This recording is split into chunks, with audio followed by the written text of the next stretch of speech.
Bom dia, pessoal. Tudo bem com vocês? Hoje, sexta-feira, 1º de abril, não é o dia da mentira, é o dia do nosso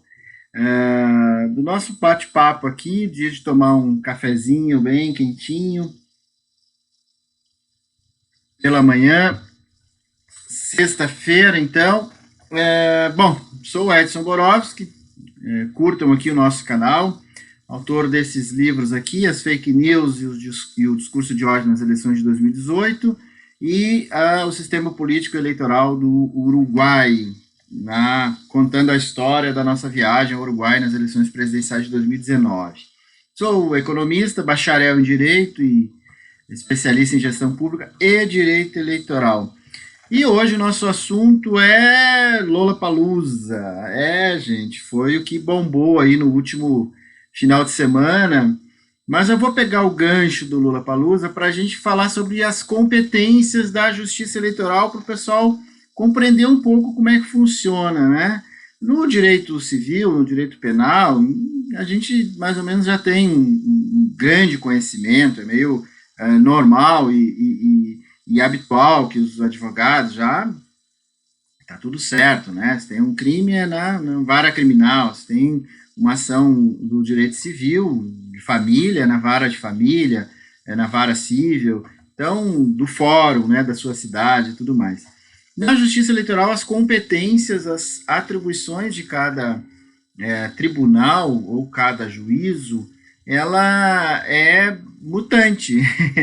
É um pouco difícil, assim, às vezes a gente encaixar, mas o que a gente trabalha sempre nas competências e em qual espaço jurídico nós vamos atuar, dependendo do tipo de ação judicial, nós precisamos fazer uma relação vinculada, de repente, para ficar mais fácil, às jurisdições eleitorais, as jurisdições das eleições. Então, numa eleição municipal, nós vamos eleger prefeitos e vereadores.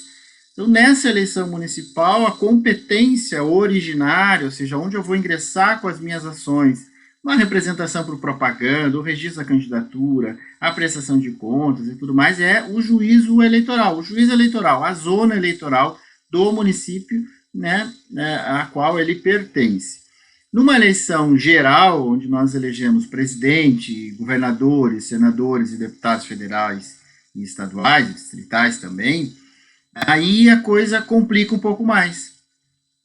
Aí, no caso das eleições gerais, se nós tratarmos de assuntos ou ações judiciais, processos relativos aos cargos em disputas no Estado, quais são? Governador ou governadora, senador é senadora, deputado, deputada federal, estadual ou distrital. Nesse caso, a competência originária para tratar de ações relativas às eleições destes cargos é o Tribunal Regional Eleitoral de cada estado. E nesta eleição, só nesses casos, é que o juiz eleitoral lá do município vai apenas atuar com o poder de polícia. Bom, mas aí deixamos para não confundir muito. Poder de polícia é uma outra conversa que a gente vai ter ainda antes dessa eleição. Então, eu tenho uma representação, acho que eu tenho uma propaganda lá contra o governador, contra o deputado, não sei o quê. Onde é que eu vou entrar? Não é no cartório eleitoral, não é no juiz eleitoral, é no Tribunal Regional Eleitoral do respectivo estado. Mas, Edson, e aí em relação ao presidente da República, a disputa eleitoral para o cargo de presidência da República, qual é o órgão originário, qual é o órgão que eu devo impetrar a minha ação? O Tribunal Superior Eleitoral. Isso é uma característica muito peculiar, muito exclusiva da Justiça Eleitoral, no qual, né, uma ação comum, um procedimento comum, ele ingressa já na Suprema Corte, na Corte Superior. Claro que o TSE estipula no seu regimento a possibilidade de juízes auxiliares terem uma função de primeiro grau no TSE, mas o fórum é o TSE, apenas para garantir o duplo grau de jurisdição. Então, ingresso com uma ação judicial no período eleitoral, tem lá um juiz auxiliar que vai julgar monocraticamente, ou seja, isoladamente, Se aquela representação é procedente ou improcedente daquela decisão, cabe recurso, então, ao plenário do TSE. Então, vejam, a Corte Maior da Justiça Eleitoral, no que diz respeito, então, às ações relativas à disputa para a presidência da República, ela é corte originária. Então, o primeiro grau de jurisdição numa eleição presidencial é o próprio TSE, que é o órgão maior. Então, uma coisa um pouco diferente. Tem algumas situações que o STF também é órgão originário, mas aí nós não vamos entrar nesse detalhe. Mas o que para fixar, né, se a gente for pensar, eleição municipal é o juiz eleitoral, eleição estadual é o TRE, eleição nacional é o TSE. Bom, aí a gente vai se ajustando. E o grande discussão, agora sim entrando na nossa brincadeira aqui, que é uma diversão fazer esses vídeos aqui, é que no fim de semana, efetivamente, nós tivemos uma decisão bastante polêmica que eu vou aqui já provocá-los, né? Então, vamos lá. Essa decisão aqui no Lula Palusa, Pablo Vittar faz o seu show e tal, um festival voltado basicamente a jovens, claro que tinha alguns amigos meus lá mais antigos também, mas ele ergue a bandeira do Lula e faz essa manifestação artística e tal. E isso, obviamente, gera uma polêmica nacional. E, obviamente, vem então a discussão por que esse tipo, uma decisão monocrática do TSE, de um ministro do TSE, a partir de um pedido liminar do Partido Liberal, que é o partido do atual presidente da República, expede uma liminar dizendo que não pode haver manifestação política no Lula Palusa. Aí a polêmica está resolvida, né, gente? Então, tá. E aí vem para a discussão por que esse mesmo ministro não fez a mesma coisa em relação aos outdoors dos apoiadores do Bolsonaro, né, do presidente Bolsonaro, que evidentemente já lançou, inclusive no mesmo final de semana, lançou a sua pré-candidatura. Então ele já se declara pré-candidato, né? Então aí, vejam bem, a acusação seria que o ministro teve 2 pesos e 2 medidas para assuntos parecidos. E efetivamente é uma discussão bem interessante para quem atua no direito eleitoral. Bom, sobre os outdoors, eu queria só mostrar 2 questões aqui. Por exemplo, o TSE já tem uma certa jurisprudência, né, de que o outdoor em atos pré-campanha, ele é vedado, né, independente do pedido explícito de votos, né? Nós temos uma legislação que permite a manifestação política, o posicionamento sobre o programa, na época anterior à campanha eleitoral, mas sem o pedido explícito de voto. No entanto, o TSE já tem uma jurisprudência já um pouco consolidada em que o outdoor é proibido durante a eleição, portanto, ele também é proibido pré-eleição.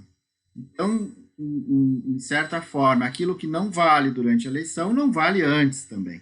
Então, mesmo que não haja pedido explícito de votos, a prática é considerada vedada, e aí a punição, gente, é multa, tá? Não tem nada assim, ninguém vai para cadeia por causa do outdoor, né?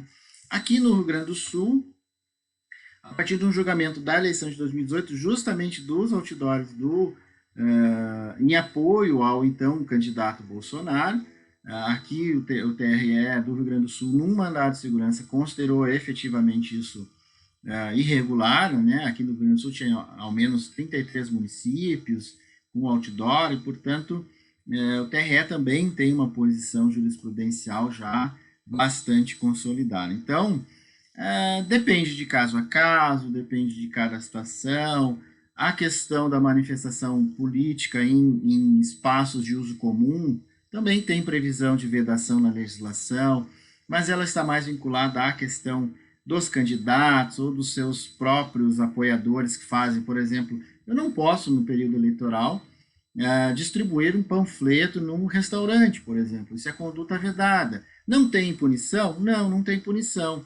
Mas o candidato pode ser notificado para que não faça mais esse procedimento sob pena de desobediência ou sob pena até mesmo da chamada multa astra int, né?